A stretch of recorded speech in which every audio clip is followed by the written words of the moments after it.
अस्सलामुअलैकुम वरहमतुल्लाहि वबरकातुहू। Madina food secret YouTube channel पे आपको खुशामदीद। आज फिर मैं नई रेसिपी के साथ हाजिर हूँ। आज बनाऊंगी chicken fry roast. Fry roast बनाने के लिए मैंने 1 किलो ये गोल्डन पीस लिए हैं।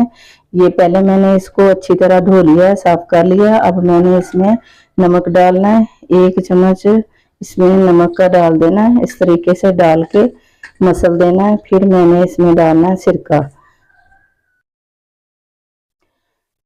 1 चम्मच नमक का डाल के मैंने अच्छी तरह इसको मसल लिया है। अब मैंने इसमें 1.5-2 चम्मच सफेद सिरके के डाल देने।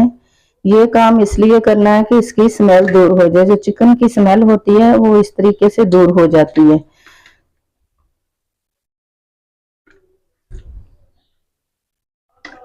ये मैंने 2 चम्मच के करीब सफेद सिरका डाल दिया। अब इसको मसल के इसी तरह इसको ढांप के रख देना है 15-20 मिनट तक। आधा घंटा भी पड़ा रहे तो कोई बात नहीं। उसके आगे फिर आपको बताते हैं इसके आगे हम क्या करते हैं। सिरका लगा के रखे हुए 20 मिनट हो चुके हैं। अब इसको धो लेते हैं, वॉश कर लेते हैं, स्मेल निकल जाए इसकी अच्छी तरह। अब इसका करना क्या है, मैंने इसको धो लिया अच्छी तरह, इसकी स्मेल निकल गई है। अब इसको हमने उबालना है। इतना उबालना है कि ये उबलते हुए गल जाए। ये 1 किलो पीस है हमारे पास, तो 1 चम्मच इसमें मैं डालूंगी सुरख मिर्च का, आधा चम्मच डालूंगी हल्दी। ये हल्दी भी हमारी घर की बनी हुई है, इसकी रेसिपी हमारे चैनल पे मौजूद है। आधा चम्मच मैंने डाल दिया नमक का, बाद में चेक करके डाल लेंगे। अब इसमें पानी डालते हैं। अब इसमें डालने हैं ये 5 अदद लौंग है, थोड़ी सी दालचीनी है, ये डाल देनी है। अब इसमें मैं डालूंगी 1 गिलास पानी। बिस्मिल्लाहिर्रहमानिर्रहीम। अब इसको रख लेते हैं चूल्हे पे। कढ़ाई को हमने चूल्हे पे रख लिया है, अभी तक इसके नीचे आग नहीं चलाई। ये मैं आपको दिखाना चाहती हूँ कि सिरका लगाने का ये फायदा होता है। एक तो इसकी स्मेल दूर हो जाती है, दूसरा इसका जो ब्लड है वो खत्म हो जाता है। इसके अंदर जरा भी ब्लड नहीं। वैसे चिकन या कोई भी मीट डालें, उसमें पानी डालें तो वो खून छोड़ देता है, पानी में खून होता है। ये देखें खून बिल्कुल भी नहीं है, स्मेल भी नहीं है। अब इसके नीचे आग जला देते हैं।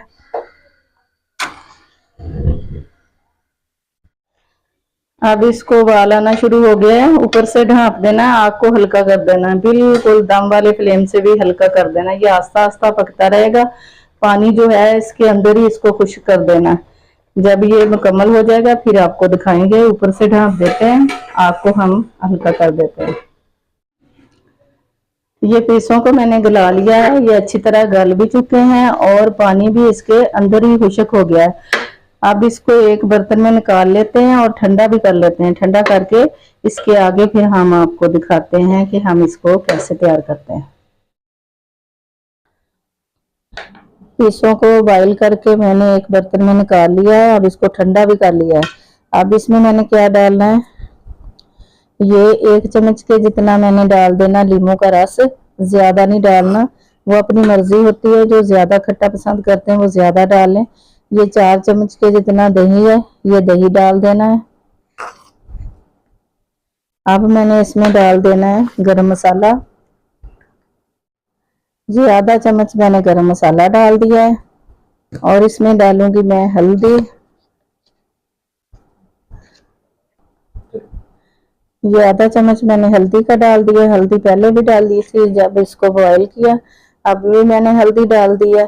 थोड़ा सा नमक डालूंगी, नमक मिर्च पहले इसमें पूरा है, थोड़ा सा डालूंगी क्योंकि हमने इसके अंदर खट्टा डाला है और मैंने इसमें बेसन डालना है, इसलिए ये थोड़ा सा नमक डालूंगी। नमक पहले इसमें पूरा है। जब इसको बॉईल करें तो इसको खा के चेक भी कर सकते हैं कि मिर्च नमक और डलता है कि नहीं डलता। अगर नमक मिर्च कम हो तो फिर और डाल दो, अगर ज्यादा ठीक हो तो फिर ना डालें। ये थोड़ी सी मिर्च भी मैंने डाल दी है। ये स्पाइसी पहले से काफी है तो थोड़ा थोड़ा मैंने डाला है। अब इसमें फूड कलर डालूंगी, ये भी आपकी मर्जी होती है, दिल करे तो डालें, दिल करे तो ना डालें। ये मैंने थोड़ा सा डाल दिया है खूबसूरती के लिए। अब इसमें थोड़ा सा बेसन डालूंगी। अब इसमें मैंने डाल देना 3-4 चम्मच बेसन डाल देना। बेसन की जगह आप मैदा भी डाल सकते हैं, कॉर्नफ्लोर भी डाल सकते हैं। इसकी कोटिंग कर देनी है इसके ऊपर। बिस्मिल्लाहिर्रहमानिर्रहीम। हाथ से मसल देना है। बेसन डाल के अगर खुश्क लगे तो थोड़ा सा पानी का छींटा भी लगा सकते हैं। इस तरीके से ये बेसन डाल के मैंने कोटिंग इसकी कर ली है। अब इसको 1 घंटे का रेस्ट देना है, फिर इसको फ्राई कर लेना। अगर वक्त कम हो तो 10-15 मिनट का भी रेस्ट इसको काफी है, क्योंकि ये पहले से बॉयल हो चुका है, इसलिए 10-15 मिनट का भी रेस्ट इसको काफी है। बाद में बेशक फ्राई कर लें, फिर हम आपको फ्राई करके दिखाते हैं। ये पहले वाला बर्तन बड़ा था, वो फ्रिज में नहीं आता था, तो फिर मैंने ये छोटे बर्तन में डाल के इसको फ्रिज में रखा।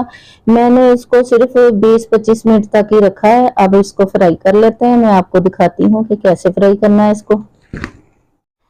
फ्राई करने के लिए मैंने सरसों का ऑयल कढ़ाई में डाल के रखा था। इसको अच्छी तरह पका लिया है, इसका कलर भी वाइट हो गया है। अब इसमें डाल देते हैं पीस। बिस्मिल्लाहिर्रहमानिर्रहीम।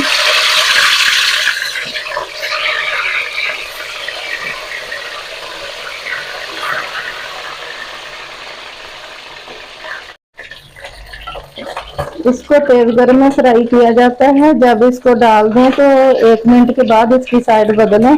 इसको सिर्फ कलर देना होता है, पके तो ये पहले से ही होते हैं।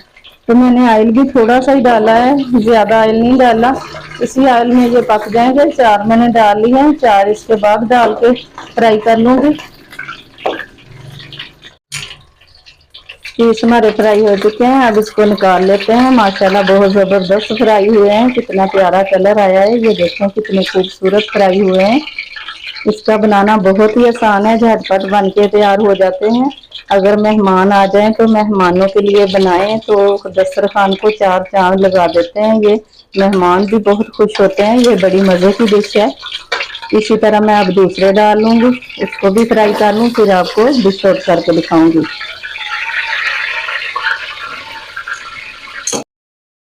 पीस हमारे फ्राई हो चुके हैं, हमने डिश आउट कर दिए हैं। माशाल्लाह बहुत ही जबरदस्त बन के रेडी हुए हैं, बड़े मजे के बने हैं। आप इसकी लुक देख सकते हैं, कितने शानदार बने हैं। आप चाहें तो इसको रायते के साथ खाएं, केचप के साथ खाएं, रायता सलाद रोटी के साथ भी इसको खा सकते हैं, बड़े मजे के लगते हैं। माशाल्लाह बहुत ही जबरदस्त बन के रेडी हुए हैं। अल्लाह ताला हम सब के दस्तरखान को हलाल रिज़्क से वसी पर वसी फरमाए। अल्लाह ताला हम सब मुसलमानों को जिंदगी और मौत, इज्जत और ईमान वाली अता फरमाए। अल्लाह ताला अपनी रहमत और प्यारे मोहम्मद सल्लल्लाहु अलैहि वसल्लम के वसीले से हम सब की बेहिसाब मगफिरत फरमाए। अल्लाहुम्मा आमीन सुम्मा आमीन या रब्बिल आलमीन। आप भी इस तरीके से जरूर ट्राई करें, माशाल्लाह बहुत जबरदस्त बनते हैं। वीडियो को लाइक और शेयर जरूर कर दें। चैनल पे नए हैं तो सब्सक्राइब कर लें, ताकि हमारी हर नई आने वाली वीडियो का नोटिफिकेशन आप तक सबसे पहले पहुंचता है। अगली वीडियो की रेसिपी तक के लिए हम आपसे इजाजत चाहते हैं। अल्लाह हाफिज।